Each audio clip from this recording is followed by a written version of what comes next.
आपके सामने ले आई हूँ डीएलएड के मैथ्स का फर्स्ट सेमेस्टर के सेकेंड पार्ट को। चलिए स्टार्ट करते हैं। मान लीजिए मैंने एक यहाँ पे क्वेश्चन लिया है। हमारा एक क्वेश्चन है 37 1/2 में कितने 1/8 हैं। ठीक है, तो इसमें पूछा है 37 सही 1/2 में कितने 1/8 होते हैं या हो सकते हैं। हम लिखेंगे 37 सही 1/2 भागे 1/8। इसको हम एक सरल भिन्न बनाएंगे। तो देखिए 2 7 ज़ा 14 और 4 आया कैरी 1 और 2 3 ज़ा 6 और कैरी 1 का 7, तो हो जाएगा आपका। और +1 करेंगे तो 74 + 1 75/2 और डिवाइडेड है यहाँ पे। तो मैंने आपको बताया था कि जब डिवाइड के फॉर्म में हो तो हम इनको मल्टीप्लाई के फॉर्म में बना लेंगे, और मल्टीप्लाई के फॉर्म में बनाने के लिए हमको इनका उल्टा कर देना होगा, जैसे कि 8/1। ठीक, तो हम इसको काट लेंगे। जो जो हमारा कट रहा है वो हम अपना काट लेंगे। 2 1 ज़ा 2 2 4 ज़ा 8। अब हमारा कुछ नहीं कटने वाला। इसका जो हमारा टोटल आंसर आएगा वो आएगा आपका 300 आंसर आएगा। ठीक है, तो नेक्स्ट क्वेश्चन देखते हैं हम। हमारा दूसरा क्वेश्चन है 1/12 का कौन सा भाग 3/8 है। ठीक है, तो हम यहाँ लिख देंगे सॉल्व में माना x भाग है। ठीक है, उसके बाद हम क्या करेंगे, हम क्वेश्चंस को उतारेंगे। जैसे 1/12 है तो x भाग माना है, तो x हमको पता नहीं है कि हमारा कौन सा है, कौन सा भाग है, तो हम यहाँ पे x ही लिख देंगे। इक्वल टू के बाहर लिखेंगे हम यहाँ पे 3/8। ठीक है, 3/8 लिखेंगे क्योंकि ये कौन सा भाग पूछा है, तो हमेशा ये हमारे इक्वल टू के इधर ही रहेगा। उसके बाद हम करेंगे 1/12 और x 3/8। हमारा x यहाँ है, हमारा x इधर आएगा, पक्षांतर होगा, तो x सही होगा हमारा 3/8, वो अपनी जगह नहीं छोड़ेगा। और जब ये हमारा इधर आएगा, डिवाइड के फॉर्म में है तो मल्टीप्लाई के फॉर्म में होगा, तो मल्टीप्लाई के फॉर्म में होगा तो ये हो जाएगा उल्टा। तो यहाँ हो जाएगा 12 सही 1 12/1 सॉरी। हाँ, तो देखते हैं क्या कट रहा है। तो ये कट जाएगा 4 2 ज़ा 8 और 4 3 ज़ा 12। ठीक है, तो 3 3 ज़ा हो जाएगा आपका x बराबर 9 और 2 1 ज़ा हो जाएगा आपका 2, तो 9/2 आपका आ जाएगा आंसर। हमारा नेक्स्ट क्वेश्चन है 57 का 2/3 90 का 1/3 कितना अधिक है। ठीक है, तो इसको क्वेश्चन को सॉल्व करने के लिए हम सॉल्व करेंगे, ऐसे लिखेंगे इसको। उसके बाद लिखेंगे हम इनको कैसे करते हैं। सबसे पहले हम इनका एक पेयर बना लेंगे, इनका एक पेयर बना लेंगे। तो पेयर बनाएंगे हम तो क्या होगा 57 का मतलब या को का मतलब हमेशा मल्टीप्लाई लिया जाता है, तो यहाँ हमारा आ जाएगा मल्टीप्लाई और 2/3, ये एक पेयर बन गया। ठीक है, और कितना अधिक पूछा है तो ऑब्वियसली हम इसमें माइनस करके अंतर निकालेंगे। कितना अधिक पूछा है तो हम ज़रूर माइनस करेंगे, तो इसमें माइनस का सिंबल लगाएंगे। दूसरे पेयर में लिखेंगे 90 इंटू, तो 1/3 है तो 1/3 को आप लिखना जानते हैं कि क्या होता है 1/3 हो जाएगा। तो अब हम देखते हैं कि इसमें से कुछ कटता है तो काट देते हैं, नहीं कटता है तो नहीं काटेंगे। 57 इंटू 2/3 माइनस का 90 इंटू 1/3 तो कटेगा। तो देखिए ये 3 से आराम से कट जाएगा। तो 3 1 ज़ा होता है आपका 3 और 3 1 ज़ा 3, 2 बचा तो 3 9 ज़ा आपका हो जाएगा 27, ये 19 से कट गया। और 3 1 ज़ा 3, 3 3 ज़ा 9 और 0 ऐसे ही रहेगा। तो अब हम इनका आपस में मल्टीप्लाई कर लेंगे। तो 19 2 ज़ा होता है 38, तो यहाँ 38 लिखेंगे और माइनस का 30 1 ज़ा 30 होगा तो 30 होगा। और जब हम इनको माइनस करेंगे तो हमारा आंसर जो आएगा वो आएगा हमारा आंसर 8। तो ये हो गया हमारा आंसर। और नेक्स्ट क्वेश्चन देखते हैं। फिर नेक्स्ट क्वेश्चन है कि 1+2+3+4+5 और इसका औसत बताइए। ठीक है, इसका औसत बताइए कि क्या होगा। तो ये जो है ये एक प्राकृतिक संख्या का औसत पूछ रहा है, प्रथम प्राकृतिक संख्या का। ठीक, तो प्राकृतिक संख्या हमारी कौन सी है? प्राकृतिक संख्या हमारी होती हैं 1 से जो स्टार्ट संख्याएं होती हैं वो हमारी हो जाएंगी नेचुरल नंबर, मतलब आपकी प्राकृतिक संख्याएं हो जाएंगी। ठीक है, तो प्राकृतिक संख्याओं का एक सूत्र होता है जो मैं आपको बता देती हूँ कि प्राकृतिक संख्याओं का जो सूत्र होगा वो होगा आपका, अगर पूछता है कि प्रथम n प्राकृतिक संख्याओं का औसत पूछता है, तो आपका ये औसत अगर होगा तो आप इसमें लिखिएगा फर्स्ट प्लस लास्ट अपॉन 2। ठीक है, फर्स्ट प्लस लास्ट अपॉन 2, इसको मान लीजिए, जैसे कि मैं आपको बताती हूँ, जो आपका 1 है आप इसको a मान लीजिए, और यहाँ कोई भी गिनती हो, चाहे 50 हो, चाहे 100 हो, चाहे 150 हो, चाहे 200 हो, कुछ भी हो, आप इसको सिर्फ एक b मान लीजिए। आप पहली संख्या को a और लास्ट की संख्या को b मान लीजिए, और आपका जो फॉर्मूला बन जाएगा वो आपका बन जाएगा a प्लस बी बाई 2। ठीक, ये आपका फॉर्मूला बन जाएगा। तो आपका जो ये फॉर्मूला बनेगा, आपका होता क्या है कि इसका जो होता है आपका बन जाएगा फर्स्ट प्लस लास्ट बाई 2।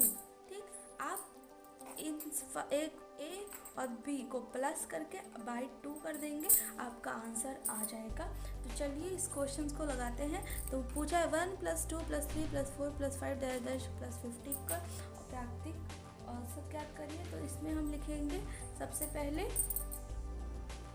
तो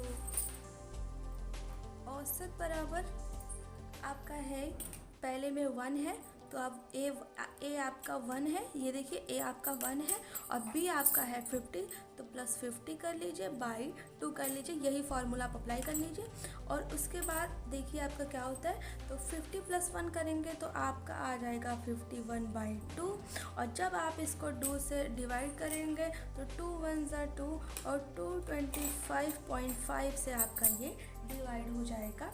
तो इसका जो आंसर आएगा टोटल आपका 25.5, ये आपका हो जाएगा औसत। ठीक है, तो नेक्स्ट क्वेश्चन देखते हैं।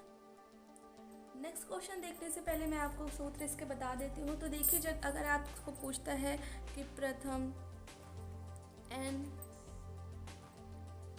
प्राकृतिक संख्या का औसत, अर्थात जो 1 से स्टार्ट होंगी उनका आप लिखेंगे फर्स्ट प्लस लास्ट बाई 2, और ये आपका पहला हो गया, और ये आपका सेकंड हो जाएगा। अगर प्रथम n सम संख्याओं का योग पूछता है, ये तो आपका हो गया प्राकृतिक संख्याएं जो 1 से अनंत तक जाएगी। ठीक, अगर आपका पूछता है सम संख्या, सम मतलब जैसे आपका हो जाएगा 2 4 6। ठीक है, तो आपका जो होगा प्रथम n सम संख्या का योग आपका पूछेगा, तो आप फॉर्मूला लगाएंगे n इंटू n प्लस 1। ठीक, आप ये इसका फॉर्मूला लगाएंगे n इंटू n प्लस 1।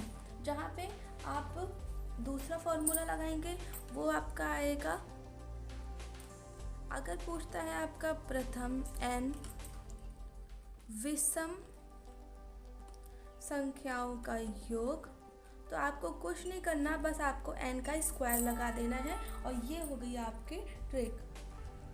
तो इस फॉर्मूले को आप कैसे सॉल्व करते हैं, देखिए, जैसे मान लिया n into n plus 1 by n है, तो आप देखिए इसको डायरेक्ट आप इसका आंसर जान जाएंगे कि ये आपका आंसर होगा n प्लस 1। कैसे होगा मैं आपको बताती हूँ। तो जैसे n into n plus 1 by n है, तो हमेशा होता क्या है कि आपका ये जो संख्याएं होती हैं ये सेम होती हैं, अगर तो आपको इन दोनों को काट दिया जाता है, और ये n प्लस 1 आपका जो होता है आंसर हो जाता है।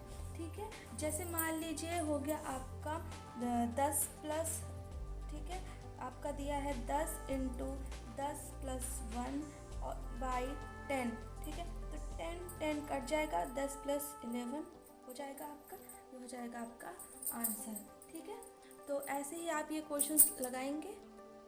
तो अब हमारा सेकंड लेसन कंप्लीट हो गया है। कुछ क्वेश्चंस मैंने आपको उसमें करा दिए हैं। तो अब हम अपना लेसन देखेंगे, लेसन 3, जो लेसन का नाम है भिन्न एवं दशमलव संख्याओं की संकल्पना तथा करती संक्रियाएं। ठीक है, तो आज हम ये टॉपिक पढ़ेंगे। तो देखिए, सबसे पहले हम भिन्न पढ़ेंगे। तो जो हमारी भिन्न होती है वो क्या है? ठीक, हमारी जो भिन्न है, जैसे किसी वस्तु को विभिन्न भागों में बांटकर अगर कुल भाग से विभाजित करने पर प्राप्त राशि मिल जाए तो वो भिन्न बराबर होती है। ठीक, विशिष्ट लिया जाता है उसको। तो अगर आप इसका एक सूत्र लगाएंगे, अगर आपको ऐसा पूछता है कि भिन्न बराबर, तो आप इसका लिखेंगे विशिष्ट लिया गया भाग बटे कुल भाग। ये एक प्रकार से आपका एक सूत्र है। ठीक है, अथवा जैसे आप लिख सकते हो कि जो संख्या अंश और हर के रूप में परिवर्तित हो जाए वह भिन्न कहलाती हैं। जैसे आप बोल सकते हैं P/Q के फॉर्म में जो लिखी जाए वो आपकी एक भिन्न है। और भिन्नों का सर्वोत्तम रूप क्या होता है? तो भिन्नों का सर्वोत्तम रूप जो होगा, जब भिन्न के अंश व हर का उभयनिष्ठ गुणनखंड केवल एक होता है, केवल एक होता है, तो वह भिन्न का सरलतम रूप कहलाता है। जैसे 5/7। ठीक है, तो ये आपका एक सरलतम रूप है। अगर आपको पूछेगा कि आपकी भिन्न कितनी प्रकार की होती हैं, तो जो आपके भिन्न के प्रकार होते हैं वो आपके होते हैं 3 टाइप्स के। पहला होता है उचित भिन्न, दूसरा होता है अनुचित भिन्न, और तीसरा होता है आपका मिश्र भिन्न। ठीक, तो उचित भिन्न को आप एक नाम से और जानते हैं, जिसको बोलते हैं हम समभिन्न, या इसको हम साधारण भिन्न भी बोलते हैं। ठीक है, और अनुचित भिन्न को हम बोलेंगे विषय भिन्न। इनका एक नाम और है। अगर विषय भिन्न आता है कहीं या अनुचित भिन्न आता है तो आप बिल्कुल भी संकोच मत करिएगा, ये दोनों एक ही के नाम हैं। और मिश्र भिन्न का अगर आपको पूछता है तो हम इसको एक और नाम दिए हैं संयुक्त भिन्न, इन्हें बोला जाता है। ठीक, तो ये हो गए। तो उचित भिन्न हमारी क्या होगी? उचित भिन्न होती है जिस भिन्न में अंश हर से छोटा होता है। मतलब ये कि जिस भिन्न में अंश हर से छोटा होता है, जैसे उदाहरण ले लेते हैं हम ये वाला। तो 5 जो है ये हमारा हो जाता है अंश, और ये 7 हमारा हर। तो अंश आप देख रहे हैं कि हमारा छोटा है, और हर जो हमारा है वो हमारा बड़ा है। तो जिन भिन्न में अंश हर से छोटा होता है उचित भिन्न या सरल भिन्न कहलाती है। ठीक, तो ये सरल भिन्न हो गई।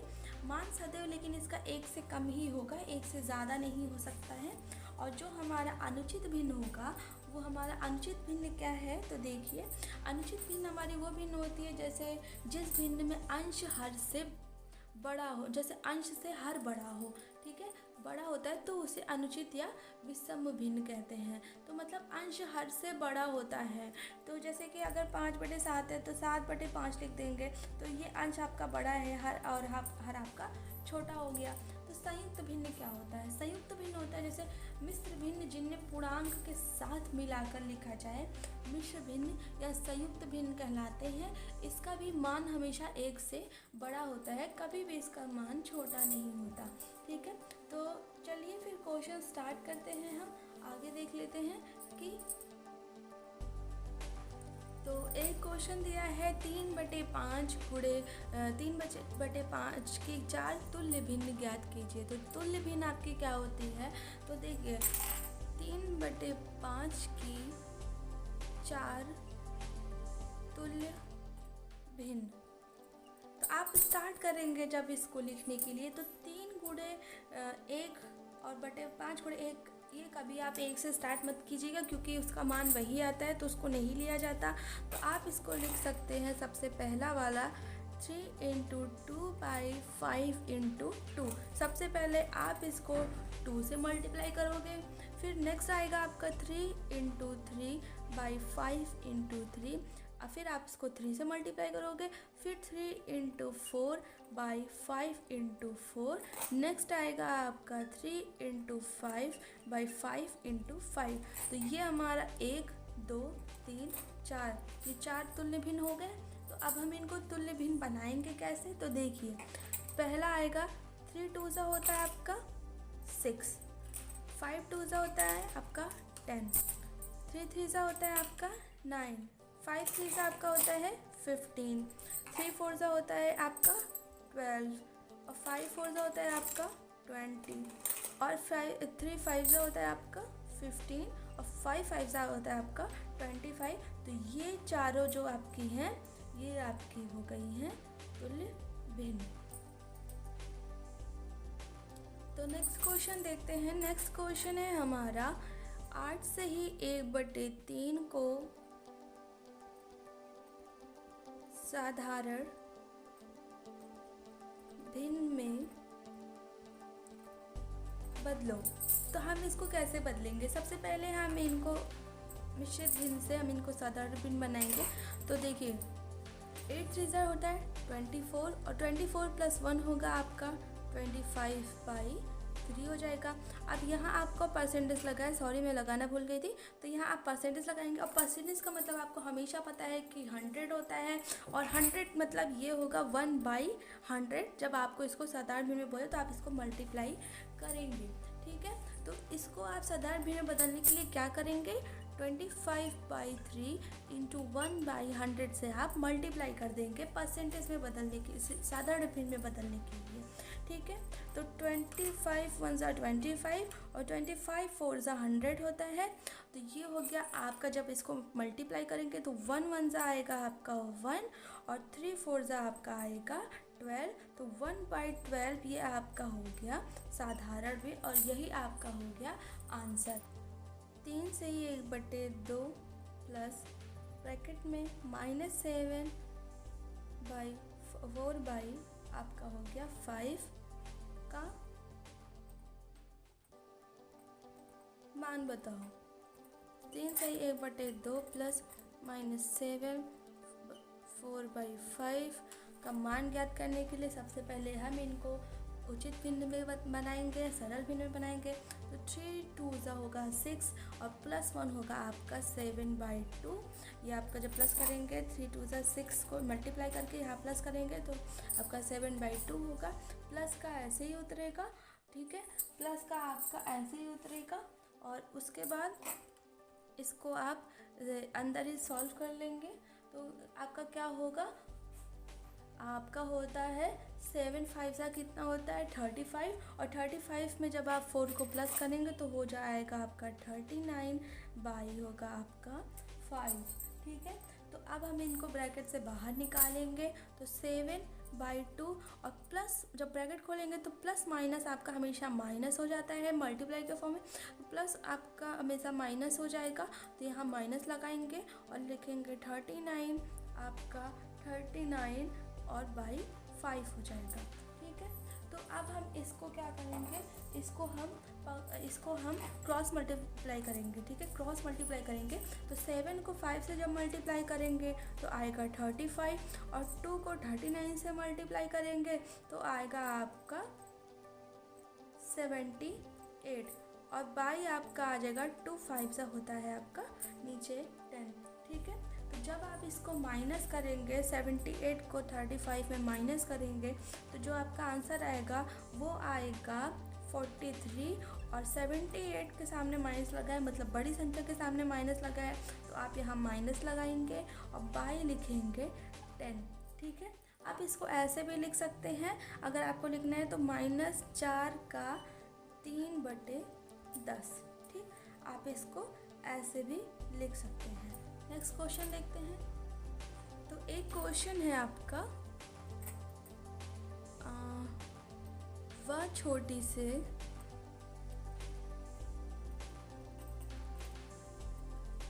संख्या ज्ञात करो जिससे